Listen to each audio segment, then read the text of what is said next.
Halo teman-teman semuanya, perkenalkan saya Viren dari kelas 10 Akuntansi 2 dengan sekolah SMKS Maitreya Wira Tanjung Pinang. Di sini saya diberikan tugas akhir untuk menjelaskan tentang apa sih prosedur dan keselamatan dan kesehatan di lingkungan kerja. Seperti yang kalian tahu, prosedur ini sangatlah penting karena BPJS telah mengidentifikasi banyak sekali kejadian atau kecelakaan yang ada di Indonesia ini. Seperti 234.000 kejadian atau kecelakaan yang ada di Indonesia. Itu adalah peningkatan 5% dari tahun 2020 lalu. Nah, sebelum kita memahami apa itu prosedurnya, kita harus wajib mengetahui dasarnya terlebih dahulu. Dasarnya adalah beberapa poin ini. Satu, itu seperti definisi lingkungan kerja. Secara umum, lingkungan kerja adalah tempat kita berkegiatan atau beraktivitas yang berkaitan dengan pekerjaan kita.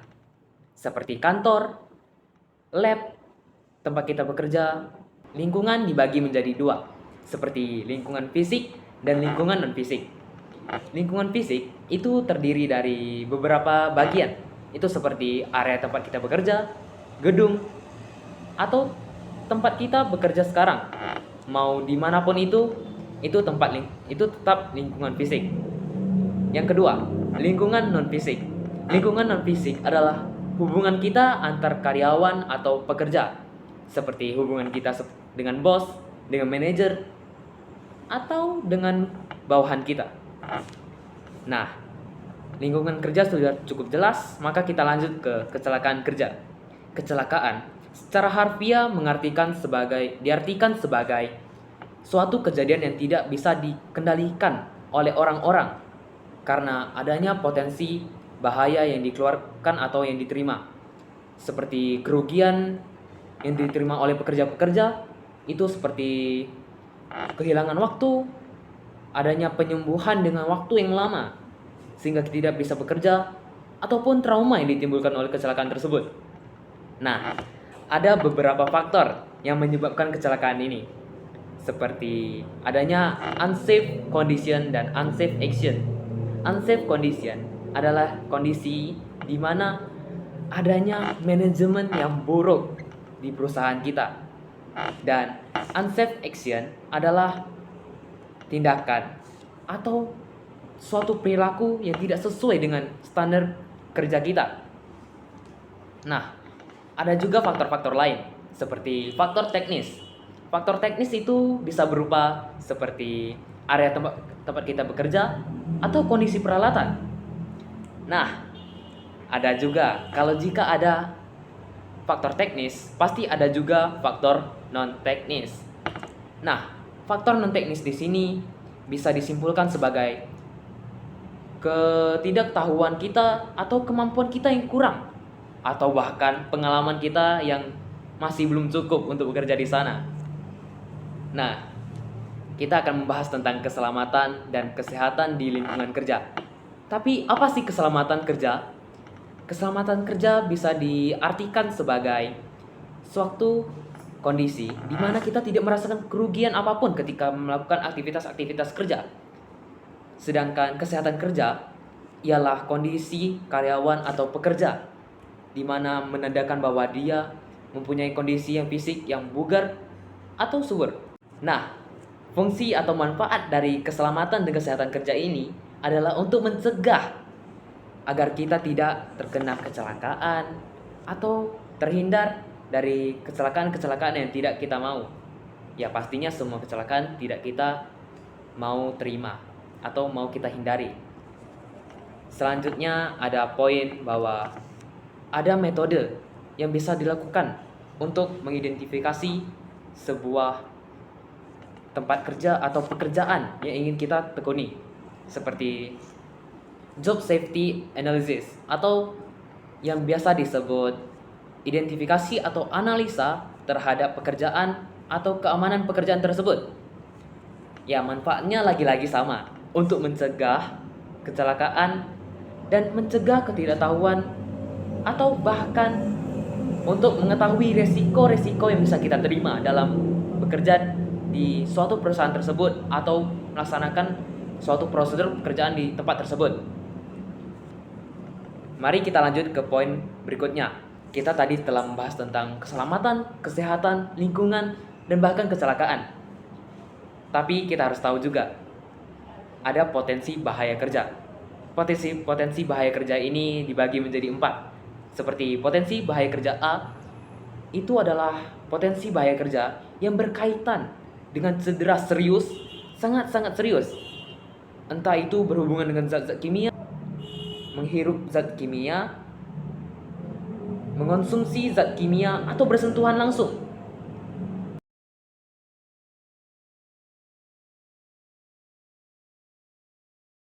Nah, yang terakhir ada poin potensi kerja bahaya D. Itu adalah potensi bahaya kerja yang berhubungan dengan psikososial atau bisa dibilang dengan kehidupan sehari-hari kita di kantor atau perusahaan tersebut. Seperti adanya perundungan, pelecehan seksual, malah bahkan lebih parahnya lagi ada yang mengonsumsi narkotika. Berikutnya ada poin bahwa perilaku keselamatan dan kesehatan kerja.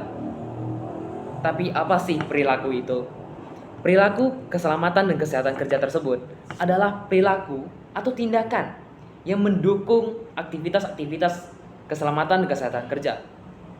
Manfaatnya lagi-lagi sama, karena ini untuk mencegah kecelakaan agar tidak terjadi atau menambah wawasan kita untuk bekal masa depan kita. Kita telah sampai di poin-poin terakhir, yaitu upaya pengendalian resiko, di mana kita tadi telah membahas tentang kecelakaan, potensi bahaya yang ada, dan perilaku keselamatan dan kesehatan kerja. Nah, sebelum mengendalikan resiko tersebut, tapi apa sih resiko itu? Resiko adalah suatu kerugian yang akan diterima oleh sang pengambil keuntungan, yaitu jika dia tidak bisa mengambil sebuah keuntungan, maka yang akan didapatkan adalah kerugian. Dan maka dari itu, kita harus tahu bagaimana cara mengendalikan resiko tersebut. Kita bisa melakukannya dengan cara mengecek kesehatan-kesehatan dari karyawan-karyawan perusahaan, seperti mengecek secara rutin 3 bulan sekali untuk mencegah adanya kesehatan yang di bawah standar dari kesehatan yang ada, seperti suhu yang di bawah 37 derajat Celcius agar tidak didiagnosis sebagai mempunyai penyakit demam.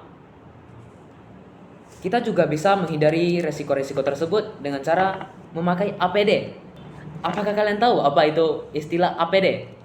APD pasti terdengar sangat-sangat familiar, karena APD ini telah keluar di begitu banyak berita-berita seperti COVID.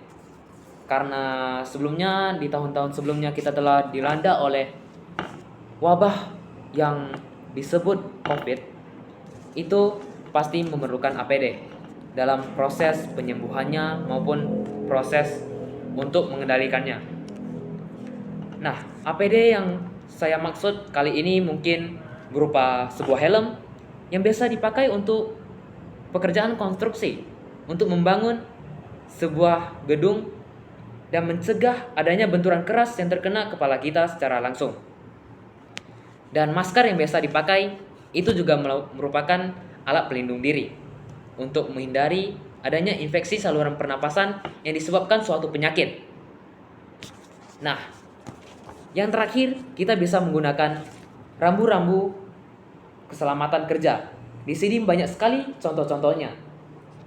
Dengan adanya rambu-rambu tersebut, kita bisa dipastikan lebih bisa berhati-hati, atau jika kita bisa memahaminya, kita bisa tahu apa yang akan terjadi jika kita melanggar hal-hal tersebut. Karena kita telah mencapai penghujung video. Terima kasih telah menonton dari awal sampai akhir. Terima kasih juga telah meluangkan waktu kalian sehingga saya bisa menjelaskan semuanya dengan tentu teratur. Nah, pengetahuan ini pasti sangat-sangat berguna dalam kehidupan sehari-hari kita. Mungkin tidak kehidupan sehari-hari, tapi di kehidupan kerjaan kita nanti sebagai bekal-bekal masa depan kita. Karena kita akan menuju masa depan di mana kita harus bekerja untuk mencapai suatu kesuksesan. Pasti kalian tidak mau dong kalian mencapai kegagalan, tapi kegagalan itu adalah hal yang wajar, sehingga kesuksesan adalah bonus di akhir penghujung sebuah fase hidup. Terima kasih. Saya Viren Gibson, pamit undur diri.